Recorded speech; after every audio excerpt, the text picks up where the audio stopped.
Hello guys, welcome to my channel R S function. आज मैं आपके साथ मैडली लव विद यू का अगला पार्ट एक्सप्लेन करने वाली हूँ। हमने पिछले पार्ट में देखा था कि विंग से शंक्षा और यानली शिकायतें कर रहे कि क्यों उन्होंने इतना दिन होने के बाद भी हमारा विंग ने उससे मिलने नहीं आया, और ऊपर से वो नाराज भी है कि सिचन को सब कुछ पता था कि यहाँ पर जंक्षा और यानली और उसका फादर का क्या कितना बुरा हाल है। वो लोग कितना डर रहे हैं कि विंग कैसा होगा, इतना साल तक उन्होंने तड़पा है। ये सब कुछ सिचन को अच्छे से पता है, फिर भी सिचन ने उनसे कुछ भी नहीं पता, इसलिए थोड़ा नाराज भी है। और दूसरी ओर अब जंक्षा विंग को घर लेके जाना चाहता है, पर हमारा विंग ने मना कर दिया कि वो नहीं जाएगा। और ऊपर से अब पार्टी में उन दोनों की एंगेजमेंट होनी थी, अरेंजमेंट हो चुकी थी, और हमारी बेंचिंग भी वांगजी को रिंग पहना दिया था। अब बारी वांगजी की थी, पर वांगजी की नजर सिर्फ हमारी विंग के ऊपर ही टिकी हुई थी। वो तो बेंचिंग की ओर ध्यान ही नहीं दे रहा था। तभी वो सुनता है कि किसी ने आकर हमारे विंग को एकदम गले लगा लिया है। अब आगे जैसे ही हमारा विंग को किसी और इंसान के इतने करीब दिखता है ना, वांगजी का तो मुट्ठी एकदम कस लेता है। जो रिंग उसने अपने हाथ में पकड़ा हुआ था वो तुरंत नीचे गिर जाता है। वो सिर्फ लाल गुस्से भरी यानी कि अपने लाल आंखों से सिर्फ विंग की तरफ देख रहा था। विंग को तो कुछ फर्क ही नहीं पड़ता था। उसके साथ जो इंसान था उसके साथ बहुत हंस कर बातें कर रहा था। तभी जो स्टेज पर वेंड्रोहान आते हैं, जो रिंग नीचे गिर गया था उसे लेकर हमारी बांगजी के हाथ में देते। क्या हुआ भाई बांगजी, तुम्हारा दान कहाँ पर है? देखो टाइम हो रहा है, हमें पार्टी भी जल्द से जल्द खत्म करनी है और हमें विंग से बातें भी तो करनी है। तुमने क्या स्यापा यहाँ पर खड़ा कर रखा है? चलो जल्दी से रिंग पहना हो, ऐसा बोलते हैं। तो वांगजी बहुत अपनी एकदम नर्वसली उस रिंग को पकड़ता है, और वो धीरे धीरे कर हमारी बेंचिंग को आखिरकार वो रिंग पहना चुका था। तो सब लोग ना चेयर करते हैं, क्लैपिंग करते हैं और सब अपना कंग्रेचुलेशन बोलते हैं कि उनकी जो एंगेजमेंट होने के लिए। तभी वहाँ पर एक रिपोर्टर बोलते हैं, हमारा जो मोस्ट पॉपुलर हमारा बैचलर थे लैन वांगजी, वो अब फाइनली अपने ज़िंदगी में मूव ऑन कर चुके हैं और उनका अब फियांसी भी है। हमें लगा कि हाँ, एक बहुत ही जो मोस्ट हैंडसम इंसान यहाँ पर अब शादीशुदा होने वाला है। पर हमें क्या पता, हमें अब और एक इंसान मिल चुका है उन्हीं की तरह, बहुत हैंडसम, बहुत स्वीट भी है। ऐसा बोलकर वो स्माइल करती है। ये सब ना हमारा विराजी सुन रहा था, उसकी मुट्ठी तो एकदम कसते ही जा रही थी। तभी सब लोग विश करते हैं, सब लोग वहाँ पर वे भी खड़े हुए थे। तभी हमारा जशा बोलता है, ठीक है देखो एंगेजमेंट सब कुछ खत्म हो गया, चलो विंग घर चलो। तभी हमारा सचिन बोलता है, तुम्हें लगता है ये घर आएगा? तो जशा बोलता है, क्या मतलब है? ये मेरा भाई है और ये मेरे साथ क्यों नहीं आएगा? तो सचिन बोलता है, तो जरा सामने तो देखो क्या हो रहा है, ऐसा बोलते हैं। तभी ना हमारे जो मैडम यू है वो किसी सबको नजरअंदाज करते हुए अपनी गाड़ी में बैठकर वो जा रही थी। तो जब जंक्षा ये दिखता है ना, वो अपना मुट्ठी बांध देता है और वो अपनी आंखों को बंद कर खोलता है और बोलता है, मुझे नहीं पता कि माँ इसे देखने के बाद कैसे रिएक्ट करेंगी। फिर ये तो अब साफ हो गया कि मेरी माँ अभी भी विंग को उतना पसंद नहीं करती, पर उससे मुझे कोई फर्क नहीं पड़ता। ये मेरा भाई है, था और हमेशा रहेगा। मुझे हर हाल में इसे अपने घर ले जाना ही होगा, ऐसा बोलकर वो हाथ पकड़ता है। तभी सिशन उसे रोकते हुए बोलता है, नहीं, तुम इसे नहीं लेके जाओगे, इसे मैं अपने घर ले जाऊंगा। मैं तुम्हें रोकने का कोई राइट्स नहीं रखता शंक्षा, पर मैं अपने छोटा भाई को सफर करते हुए नहीं देखना सकता। तुम्हें पता है ना, तेरी माँ विंग के साथ किस तरीका का बर्ताव रखती है, मुझे नहीं पसंद है। तुम भी चाहते हो कि यही चाहते हो क्या कि हबीबी विंग इतना हंसमुख है, उसका मूड एकदम फॉइल हो जाए, ऐसा बोलता है। तो जंक्षा अपना हाथ को तुरंत उससे हटा लेता है। तभी यानली आगे आते हुए बोलती है, तो क्या हुआ? जंक्षा उसे अपने घर नहीं ले जा सकता, पर मैं तो अब ले जा सकती हूँ। मैं मैरिड हूँ, मेरा घर अलग है और मेरा फैमिली मेम्बर कोई भी विंग को कुछ नहीं कहेगा। मैं तो आखिरकार विंग को ले जा सकता हूँ, है ना? ऐसा बोलता है। तभी ना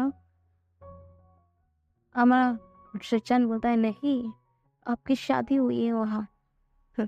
मुझे नहीं लगता कि आपके इन-लॉज विंग को वहाँ पर खुशी खुशी एक्सेप्ट करेंगे। और वो रही बात आपकी मदर इन लॉ की, वो आपकी मदर की बेस्ट फ्रेंड है, क्या पता वहाँ पर आकर हमारा विंग के साथ कुछ उल्टा सीधा हो जाए और मुझे ये बर्दाश्त नहीं होगा। ऐसा बोलते हैं।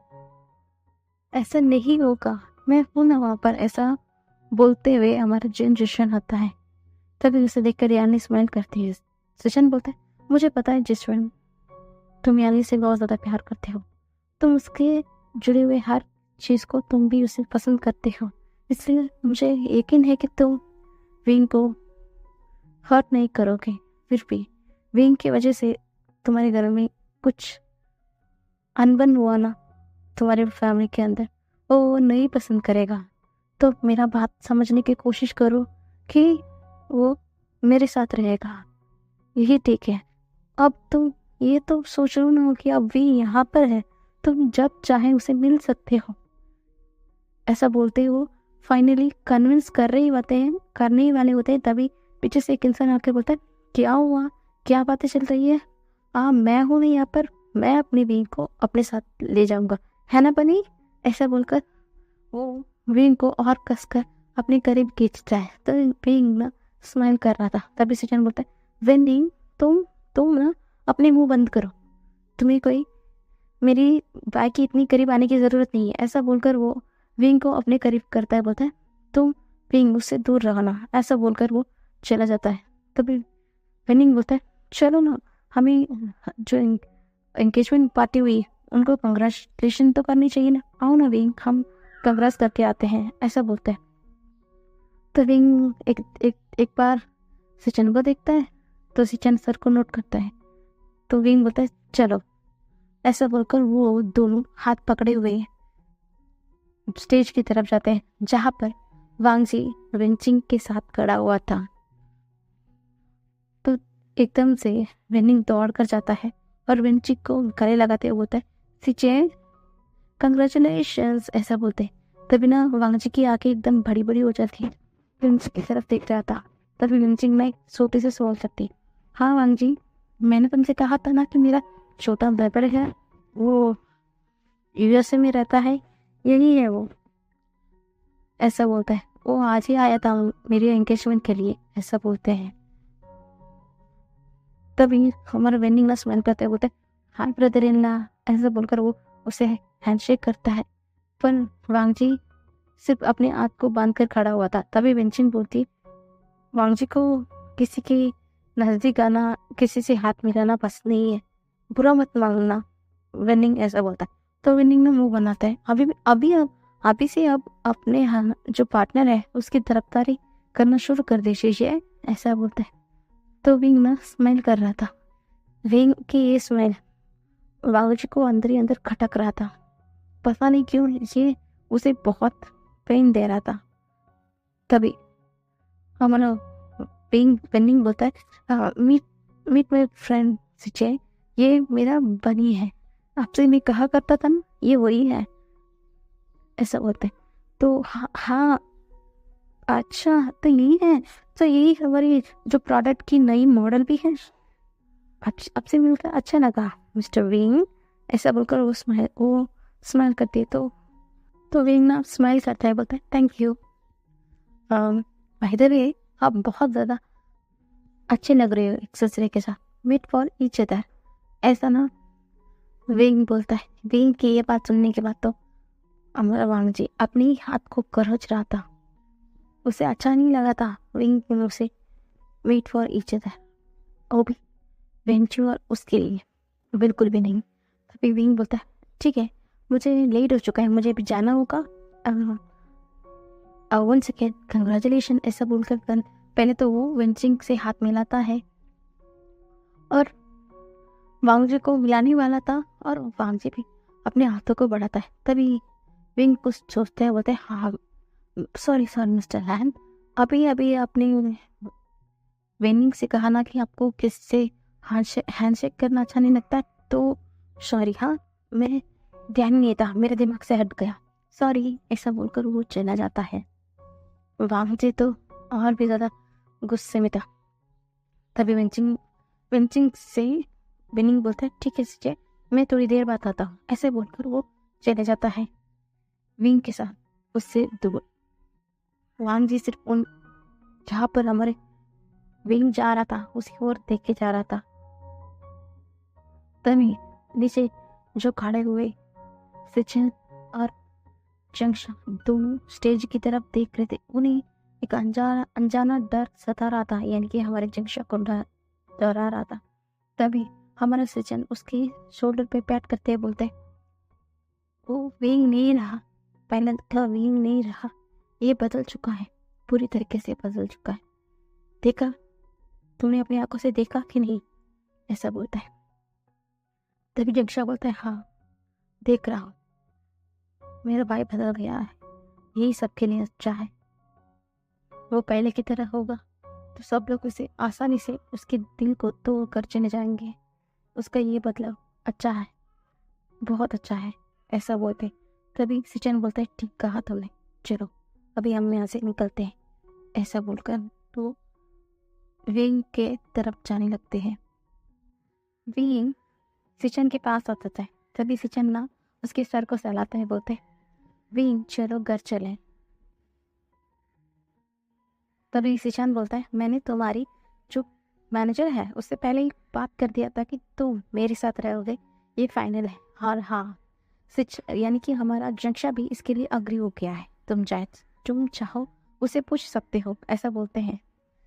तो विंग ना सचिन की बात सुन के पहले तो शॉक हो जाता है। तभी बोलते हैं शॉक होने की क्या जरूरत है, तुम मेरा बेबी ब्रदर हो और मैं तुम्हें क्यों बड़ा होटल में रहने दूंगा, चलो अब तुम मेरे साथ मेरे अपार्टमेंट में रहोगे, ऐसा बोल के उसके हाथ पकड़ लेता है। वो जंशा की तरफ देखता है, जंशा बोलता है हाँ सचिन ठीक कह रहा है, तुम जाओ उसके साथ, मुझे कुछ डील करना है आप लोग घर में जाकर, तुम बेफिक्र होकर सचिन के पास रहना, मैं कल सुबह तुमसे मिलने आऊँगा, और नहीं तो हमारी मुलाकात ऑफिस में ही हो जाएगी, ठीक है, ऐसे बोलकर वो विंग को उसके सर को पैट करते हुए वो वहाँ से चला जाता है।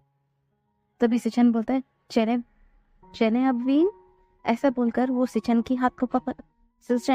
के हाथ को कस के पकड़ लेता है और दोनों हंसते मुस्कुराते बातें करते हुए गाड़ी में बैठकर जा रहे थे। ये सब कुछ हमारा खुरन देख रहे थे।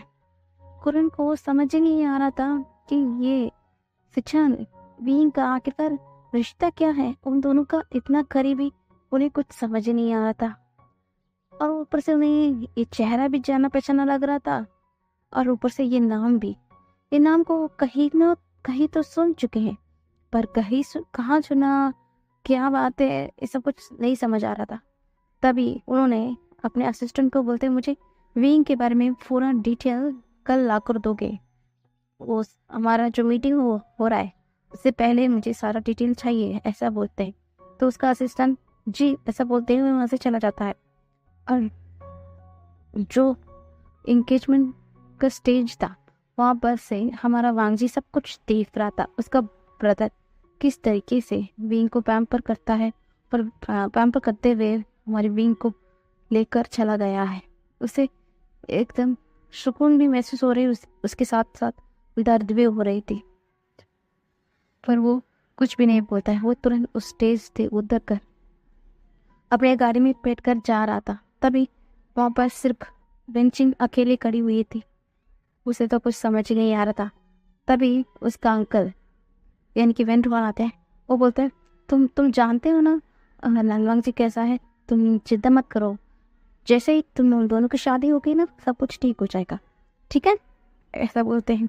तो वेंचिंग भी अपने सर को नोट करती है, पर उसके चेहरा एकदम पीला पड़ चुका था। तभी उसका वेंट्रल बोलता है, क्या हुआ, तुम्हारे माथे पे इतना ज़्यादा पसीना क्या क्यों आ रहा है, क्या बात है बेटा, कुछ कुछ हुआ है क्या, कुछ बातें तो मुझे बता सकती हो तुम। तो वेंचिंग, नहीं नहीं नहीं, कुछ नहीं हुआ अंकल, मुझे क्या होगा, मुझे कुछ नहीं हुआ, चलिए हम भी घर के लिए चले। ऐसा बोलकर वो भी अपने घर के लिए चले जाते हैं। अब दूसरी ओर एक लैविश बहुत बड़ा अपार्टमेंट था। उसने उसके सामने आकर एक गाड़ी रुकती है और उससे नीचे हमारा गाड़ी से नीचे विंग और सचिन उतरते हैं। सचिन बोलते हैं, आओ विंग, ये हमारा अपार्टमेंट है, चलो अंदर चलो। ऐसा बोलकर उसे अंदर लेके जाते हैं और सचिन ना विंग से बहुत सारी बातें करते हैं। वो बोलते कि मैंने तुम्हें बहुत मिस किया। तो विंग बोलता है, रुको, आप मुझे बिना देखे सिर्फ 6 महीना हुआ है और आप बोल रहे कि आपने मुझे बहुत मिस किया। और सिर्फ मैं तुम्हें ही नहीं, किसी और को भी बहुत ज़्यादा मिस कर रहा हूँ, क्या तुम एकदम। विंग बोलता है, नहीं कहा, मैं उसे यहाँ पर कभी भी नहीं लेके रहूँगा और आप जानते हैं कि मैं उसे क्यों नहीं लेके आना चाहता हूँ। तो सचिन बोलते हैं, हाँ मैं समझता हूँ विंग कि आखिरकार तुम उसे क्यों नहीं लेके आना चाहते हो, और मैं भी तुम्हें किसी भी चीज़ के लिए फोर्स नहीं करूँगा। तुम जो भी चाहो वो कर सकते हो विंग, तुम्हारा ये तुम्हें पूरा सपोर्ट करेंगे, ये याद रखना। ऐसे बोलते हैं। तो सचिन की बात सुनकर विंग स्माइल करता है, बोलते हैं, हाँ गा, मुझे पता है आप मुझे कभी निराश नहीं होने देंगे और आप मेरा साथ हमेशा देंगे, ये मैं जानता हूँ गा। ऐसे बोलता है। फिर वो दोनों कुछ खाते हैं, उसके बाद थोड़ी देर ऐसे ही बात करते हैं। जब बात करते करते कब विंग सो गया उसे ही पता नहीं चला। तो सचिन ना विंग की तरफ देखते हैं, वो बोलते हैं कि आज भी तुम नहीं बदले विंग, उसी तरह मासूम हो।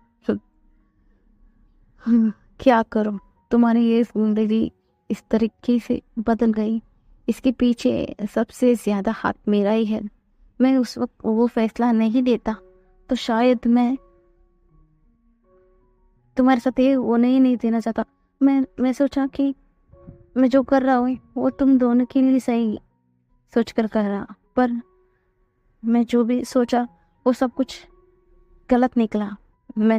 मैं उस पर भरोसा किया, मैंने अपने भाई पर भरोसा किया कि वो ऐसा नहीं करेगा, वो तुम्हारे लिए जो फील करता है वो सच्ची है। पर मुझे नहीं पता था विंग वो किस मोटिव से तुम्हारे पास आ रहा है।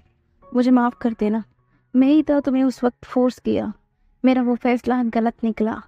तुम इतने साल सफ़र किए, इतना तकलीफ झेला है, और तुम्हारे आंट यू के इतना ज़्यादा ताने और उनका जो नफरत तुमने सहा, सब कुछ हमारी वजह से। पर मैं तुमसे वादा करता हूँ वेन, मैं तुम्हारे साथ इस बार कुछ होने नहीं दूंगा। मैं तो उसे एक बार माफ कर चुका हूँ, आखिरकार वो मेरा भाई था वेन, मैं उसे कैसा चोट पहुंचाने दे सकता, इसलिए मैं उसे उस वक्त कुछ भी नहीं कर पाया। पर मैं उससे उस वक्त दूर हो चुका था, पूरी तरीके से दूर हो चुका हूँ। पर इस बार मैं कुछ भी दोबारा नहीं होने दूंगा तुम्हारे साथ। वो सब कुछ पास्ट था, तुम्हारा पास्ट। अब तुम जो जी रहे हो वो प्रेजेंट है। अब इस प्रेजेंट में तुम्हारे साथ कुछ भी गलत नहीं होने देगा, और ये तुम्हारे ये बाई का वादा है, तुम्हारे करीब भी मैं किसी को आने नहीं दूंगा। ऐसा बोलकर उसकी सर को सहलाते हैं और उसे अपने गोद में कैरी करते हुए अपने रूम में जाकर उसे सुलाते हैं, और वो सोफे में जाकर सो जाते हैं विंग को देखते हुए। दूसरी ओर वेन मैंशन में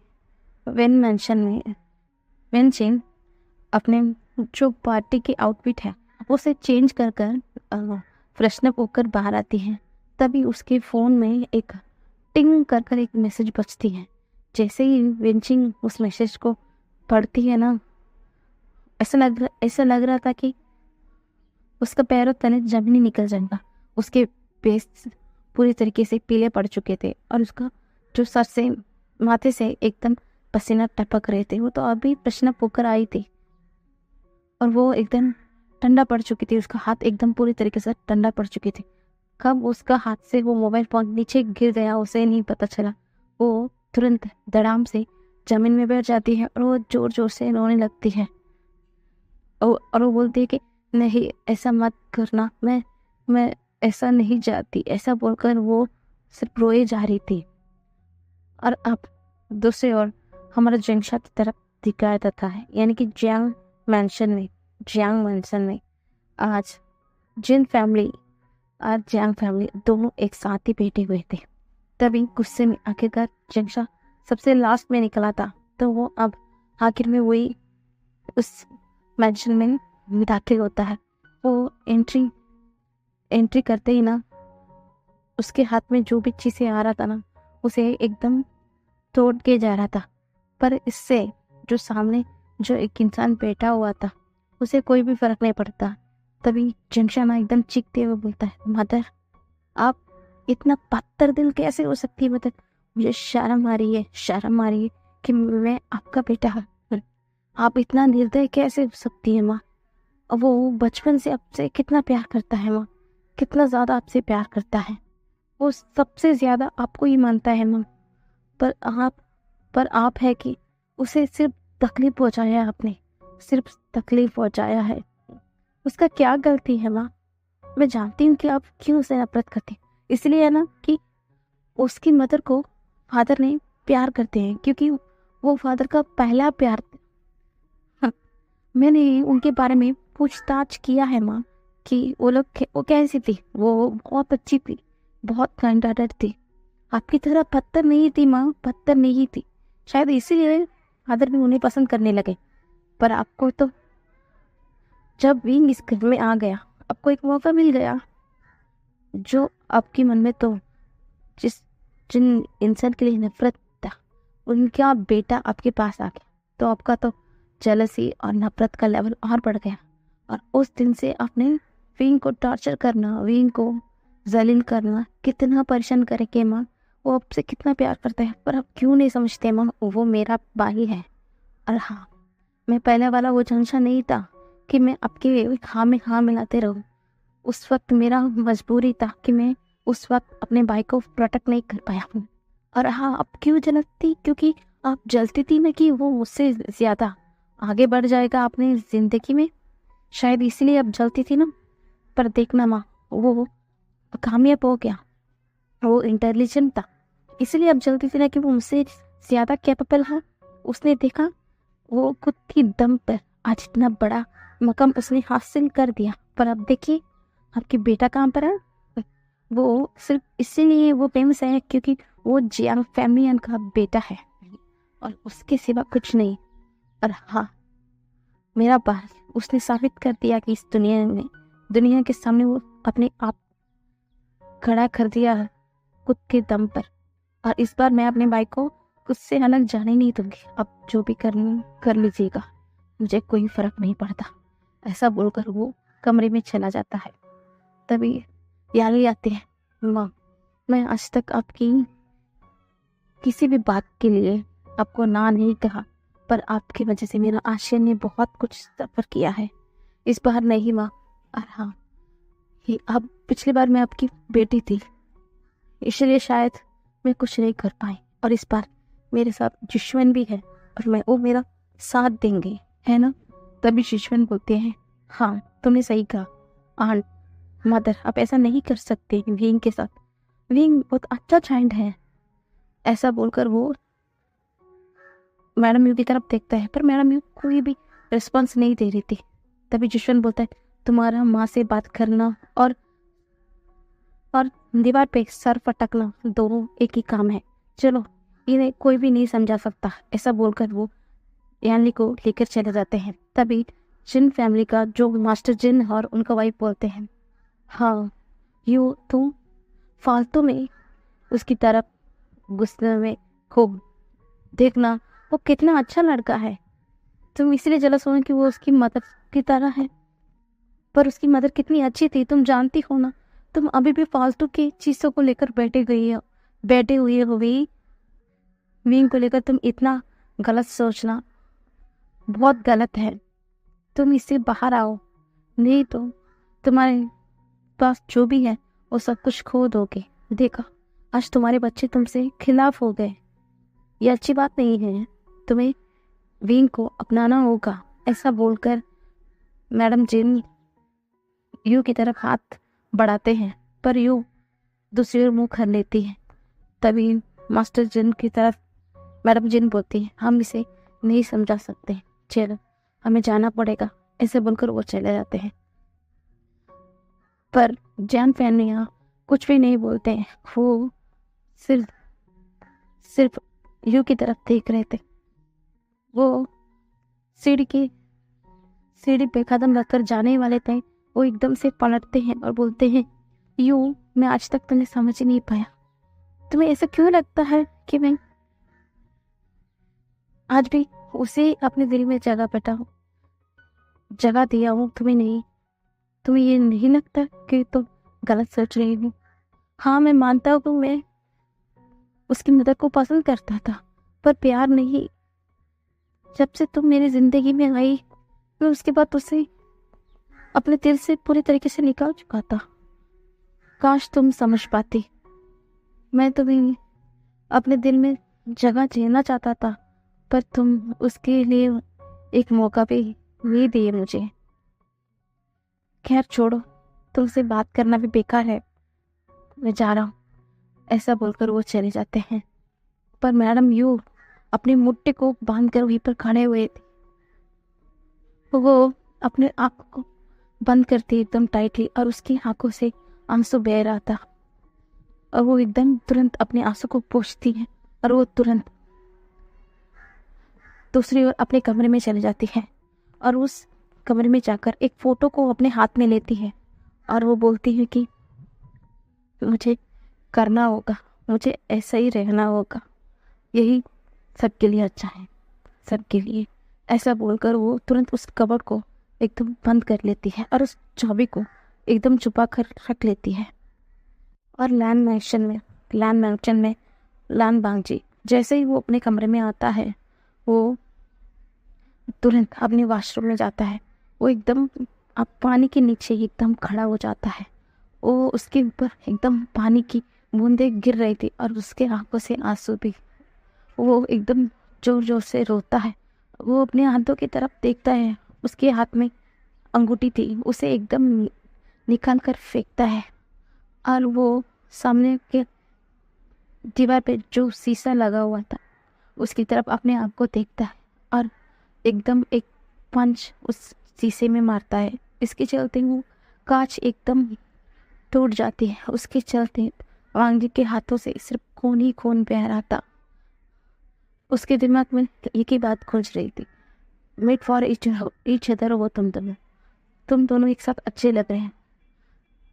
जो बीइंग की ये बातें वांगजी के कानों में आ रही थी और वांगजी अपने कान को बंद कर कर रोए जा रहा था। वो ऐसा कैसे कर सकता है? वो ऐसा नहीं कह सकता। उसने ऐसा कैसे कह दिया कि मैं और वेंची वेट फॉर ईच अदर है? नहीं नहीं, ऐसा बोलकर वो चिल्ला रहा था। और वो धीरे धीरे कर कर शावर को बंद कर कर बाहर आता है और वो फर्स्ट एड भी कुछ भी नहीं करता है। वो कुछ भी क्लीन भी नहीं करता है अपने वुंड्स को।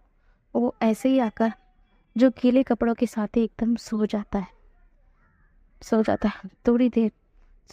ऐसे आधी रात कोई एक इंसान पूरा बारिश में भीगा हुआ था। वो एकदम घुटने पे बैठा हुआ था। वो इंसान चीख चीख के बोल रहा था, लांजन मैं तुमसे बहुत प्यार करता हूँ। लांजन, तुम मेरे साथ ऐसा मत करो। मैं तुम्हारा बिना नहीं रह सकता, मैं मर जाऊंगा। प्लीज लांजन, मेरे पास आ जाओ। आई लव यू विंग, I love you Wangji, I love you. ऐसा बोलकर वो रो रहा था। और जो सामने एक इंसान उसे देख रहा था वो एकदम पलट के जा रहा था। जो आई लव यू एक बात है एकदम तेज तेज आ रही थी। और जो इंसान जो घुटने पे बैठकर चीख रहा था, मुझे छोड़कर मत जाओ, वो एकदम धीरे धीरे अपने कॉन्शियस खोते हुए उसी बारिश में एकदम बेहोश होकर गिर जाता है। तभी धड़ाम से एक इंसान बैठता है बेड पर, और वो एकदम हाफ रहा था, क्योंकि ये सब कुछ हमारा वांग जी अपनी नींद में सपनों में देख रहा था। वो एकदम खड़ा होते हुए जल्दी से वॉशरूम में जाता है, और वो एकदम अपने मुंह पे पानी को मारता है। वो बोलता है कि इतने साल हो गए फिर मैं ये सपना मुझे नहीं छोड़ रही। विंग, तुम्हें कैसे लग सकता है मैं आज भी तुम्हें ऐसा बोलता है, और वो अपनी मुट्ठी को कस लेता है, और वो कुछ भी नहीं बोलता है। आखिरकार वांग जी और विंग के साथ ऐसा खेला हुआ था, और वो दोनों अब ऐसा क्यों बिहेव कर रहे हैं कि वो दोनों अनजान है। और हमारा वांग जी वांग जी को देखकर ऐसा लग रहा है कि अभी भी वांग जी के मन में विंग है, पर विंग ऐसा क्यों बिहेव कर रहा है वांग जी के साथ। हम आगे देखेंगे कि क्या होगा। Bye bye guys.